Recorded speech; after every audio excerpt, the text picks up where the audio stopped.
무너진 성벽과 숨겨진 원수. 사랑하는 성도 여러분, 은혜와 평강이 여러분과 함께 하시기를 기원합니다. 시대를 분별하는 파수꾼. 우리는 지금 격동의 시대를 살아가고 있습니다. 연일 언론을 통해 보도되는 선거관리위원회를 둘러싼 논란들, 그리고 국가 안보를 위협하는 간첩단 사건들이 우리 눈앞에 펼쳐지고 있습니다.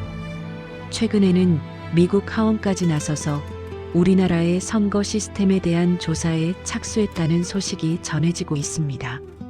성도 여러분, 이것이 과연 단순한 정치적 사건에 불과할까요? 아닙니다. 이는 대한민국이라는 국가의 영적 성벽이 무너졌음을 보여주는 명백한 신호입니다.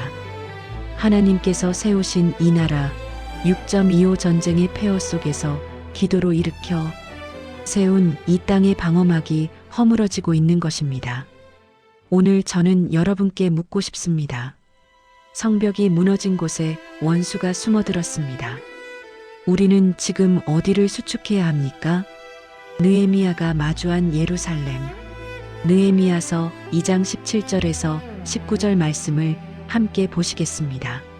내가 그들에게 이르되 너희도 보다시피 우리가 공경에 빠져 예루살렘이 황폐하고 성문들이 불탔으니 자 예루살렘 성을 건축하여 다시 수치를 당하지 말자 하고, 또 그들에게 하나님의 선한 손이 나를 도우신 일과 왕이 내게 이른 말씀을 전하였더니 그들의 말이 일어나 건축하자 하고 모두 힘을 내어 이 선한 일을 하려 함에 호론 사람 산발락과 암몬 사람 종 도비야와 아라비아 사람 게셈이 이 말을 듣고 우리를 업신여기고 우리를 비웃어 이르되 너희가 하는 일이 무엇이냐, 왕을 배반하고자 하느냐 하기로. 느헤미야가 페르시아 왕궁에서 술 맡은 관원으로 안락한 삶을 살고 있을 때 그의 귀에 들려온 소식이 있었습니다. 예루살렘 성이 허물어지고 성문이 불에 탔다는 비보였습니다. 그는 그 소식을 듣고 며칠 동안 앉아서 울고 금식하며 기도했습니다. 왜 성벽이 그토록 중요했을까요? 고대 세계에서 성벽이 없는 도시는 언제든지 적의 침입을 받을 수 있었습니다. 성벽은 단순한 돌무더기가 아니라 그 안에 사는 백성들의 생명을 지키는 방어선이었고 거룩한 공동체를 유지하는 경계선이었습니다. 더 중요한 것은 무너진 성벽 틈새로 원수들이 침투했다는 사실입니다. 산발락과 도비야 그리고 게셈 같은 자들은 겉으로는 평화를 말하면서도 끊임없이 성벽 재건을 방해하고 내부 분열을 조장하며 백성들을 낙담시켰습니다. 그들은 예루살렘 안에 첩자들을 심어놓고 느헤미야의 일거수일투족을 감시했습니다. 이것이 바로 오늘날 우리가 마주한 현실과 얼마나 닮아 있습니까? 대한민국이라는 나라의 성벽, 즉 자유민주주의 체제와 신앙의 자유라는 근간이 무너지고 있고 그 틈을 타고 어둠의 세력들이 침투하고 있습니다. 숨겨진 원수와 하나님의 드러내심. 그러나 성도 여러분, 여기서 우리가 주목해야 할 말씀이 있습니다. 누가복음 12장 2절 말씀입니다. 감추인 것이 드러나지 않을 것이 없고 숨긴 것이 알려지지 않을 것이 없나니. 지금 우리가 목격하고 있는 일련의 사건들은 우연이 아닙니다. 이것은 하나님께서 친히 개입하셔서 어둠 속에 숨겨진 것들을 빛 가운데로 드러내시는 과정입니다. 오랫동안 은폐되고 감추어져 왔던 부정과 불의, 그리고 이 나라를 무너뜨리려는 세력들의 실체가 하나하나 밝혀지고 있습니다. 여러분, 느헤미야가 예루살렘 성벽을 재건할 때 어떻게 성공할 수 있었습니까? 그것은 페르시아의 아닥사스다. 왕이 조서를 내려주고 목재를 제공했기 때문입니다. 하나님께서는 이방 왕의 마음까지도 움직이셔서 당신의 백성을 도우셨습니다. 오늘날 미국을 비롯한 우방국들이 우리나라의 상황에 관심을 갖고 조사에 나서는 것, 이건 역시 하나님께서 예비하신 돕는 손길입니다. 하나님은 국경을 초월하여 일하시며 당신의 뜻을 이루시기 위해 모든 것을 합력하여 선을 이루게 하십니다.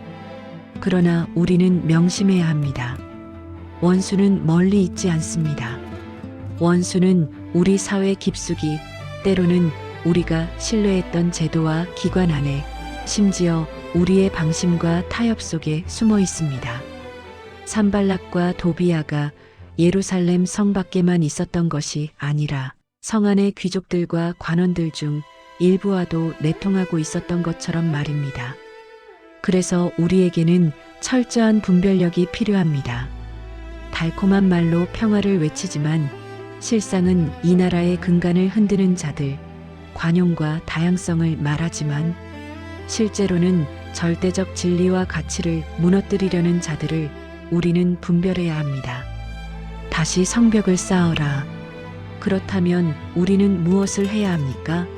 느헤미야는 무너진 성벽을 보며 단순히 한탄만 하지 않았습니다. 그는 백성들을 일으켜 세웠습니다. 일어나 건축하자. 성도 여러분, 회복은 회개에서 시작됩니다. 우리는 무너진 곳을 보며 정부 탓만, 정치인 탓만, 제도 탓만 할 것이 아니라 먼저 내 삶의 무너진 기도 재단부터 수축해야 합니다. 우리가 무릎 꿇는 것을 멈췄을 때, 우리가 하나님의 말씀보다 세상의 논리를 더 신뢰했을 때, 우리가 편안함을 택하고 진리를 위해 싸우는 것을 게을리했을 때, 이미 성벽은 무너지기 시작했습니다. 이제 우리는 다시 일어나야 합니다. 하나님께서 이 나라에 주신 자유를 회복해야 합니다. 그 자유는 방종이 아니라 책임이며 하나님의 말씀 안에서 누리는 참된 자유입니다. 우리는 가정의 가치를 회복해야 합니다. 하나님께서 창조 때부터 정하신 한 남자와 한 여자의 결합, 부모와 자녀라는 거룩한 질서를 지켜내야 합니다. 우리는 정직한 선거와 투명한 절차라는 민주주의의 기본을 회복해야 합니다. 이것은 정치적 이슈가 아니라 성경적 가치입니다. 잠언 16장 11절은 말씀하십니다. 공평한 저울과 접시 저울은 여호와의 것이요 주머니 속의 모든 추는 그가 지으신 것이니라. 하나님은 공의의 하나님이시며 정직과 공평을 요구하십니다. 그리고 성도 여러분께 선포합니다. 하나님께서 드러내기 시작하셨다는 것은 곧 고치기 시작하셨다는 증거입니다. 숨겨진 것들이 빛 가운데로 나온다는 것은 심판과 정화의 과정이 시작되었다는 의미입니다. 절망하지 마십시오. 이것은 회복의 시작입니다. 느헤미야 시대의 백성들은 52일 만에 성벽을 재건했습니다. 그들은 한 손에는 연장을, 한 손에는 무기를 들고 일했습니다. 우리도 마찬가지입니다. 한 손에는 우리의 일터에서의 사명을, 다른 한 손에는 진리를 지키는 영적 무기를 들어야 합니다. 에베소서 6장 12절은 우리에게 경고합니다. 우리의 씨름은 혈과 육을 상대하는 것이 아니요 통치자들과 권세들과 이 어둠의 세상 주관자들과 하늘에 있는 악의 영들을 상대함이라. 우리의 진정한 전쟁은 영적인 영역에서 벌어지고 있습니다. 그러므로 우리는 기도로 무장해야 하며 말씀으로 분별해야 하며 연합하여 서야 합니다. 대한민국을 위한 선포. 사랑하는 성도 여러분, 결론을 맺겠습니다. 어둠은 빛을 이길 수 없습니다. 아무리 깊은 어둠이라도 작은 촛불 하나면 물러갑니다. 숨겨진 원수들, 이 나라를 무너뜨리려는 세력들은 결국 수치를 당할 것입니다. 하나님께서 그들의 계략을 헛되게 하실 것입니다. 느헤미야서 4장 15절은 이렇게 선포합니다. 우리의 대적이 자기의 뜻이 우리에게 알려진 줄을 깨닫고 하나님께서 그들의 계획을 패하신 줄을 알았으므로 우리가 다 성벽을 쌓던 곳으로 돌아왔느니라. 이제 우리 함께 무릎 꿇고 기도하겠습니다. 전능하신 하나님 아버지, 이 대한민국을 불쌍히 여겨주시옵소서. 주님께서 피 흘려 지키신 이 땅, 수많은 순교자들의 기도로 세워진 이 나라가 지금 위기에 처해 있습니다. 첫째로 이 나라에 침투한 모든 어둠의 세력이 완전히 드러나게 하여 주시옵소서. 감추인 것이 드러나지 않을 것이 없다고 하신 주님의 말씀처럼 거짓과 불의가 모두 빛 가운데로 나오게 하시고 악을 행하는 자들이 부끄러움을 당하게 하옵소서. 둘째로 미국을 비롯한 우방국들과의 공조를 통해 진실이 승리하게 하여 주시옵소서. 국제사회가 공의를 세우는 도구로 쓰임받게 하시고 자유민주주의 가치를 지키는 동맹이 더욱 견고해지게 하옵소서. 셋째로 이 땅의 주의 백성들이 깨어나게 하옵소서.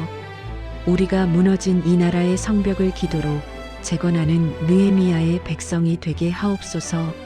한 손에는 일을, 한 손에는 기도를 들고 주께서 회복의 역사를 이루실 때까지 파수꾼으로 서게 하옵소서. 주님, 이 나라를 다시 일으켜 주시옵소서. 무너진 성벽을 재건하시고 우리를 통해 이 시대의 소금과 빛의 역할을 감당하게 하옵소서. 예수 그리스도의 이름으로 기도드립니다. 아멘.